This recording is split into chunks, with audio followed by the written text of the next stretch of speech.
కూటమి ప్రభుత్వం విద్యార్థుల పట్ల వ్యవహరిస్తున్న తీరును వ్యతిరేకిస్తూ శ్రీకాకుళంలో వివిధ పార్టీల యువజన విద్యార్థి సంఘాలు సమావేశం నిర్వహించాయి. విద్యార్థుల సమస్యలపై పోరాడుతున్న యువజన సంఘాలపై కేసులు పెట్టడం నేరమని మండిపడ్డాయి. యువగలంలో లోకేష్ ఎన్నికల్లో కూటమి నేతలు యువతకు చాలా హామీలిచ్చి తీరా అధికారంలోకి వచ్చాక పట్టించుకోవటం లేదని విద్యార్థి సంఘాల నేతలు ఫైర్ అయ్యారు. కూటమి ప్రభుత్వం ఏర్పడి 20 నెలలు గడుస్తున్నా నిరుద్యోగ భృతి ఇంతవరకు ఇచ్చే పరిస్థితి లేదు. అదేవిధంగా చూసినట్లయితే ప్రతి సంవత్సరము జనవరిలో జాబ్ క్యాలెండర్ రిలీజ్ చేస్తామన్న కూటమి ప్రభుత్వ నాయకులు ఆ మాటను మర్చిపోవడము చాలా అన్యాయము.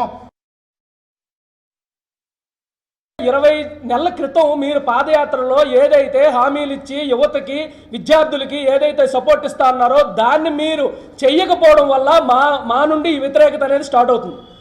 ఈ 20 నెలల కాలంలో మీరు ఇచ్చిన హామీలను నెరవేర్చకపోగా మేము అడుగుతూ ఉంటే దాని మీద కేసులు పెట్టడం కూడా జరుగుతుంది. ఇది ఎంతవరకు న్యాయం అండి?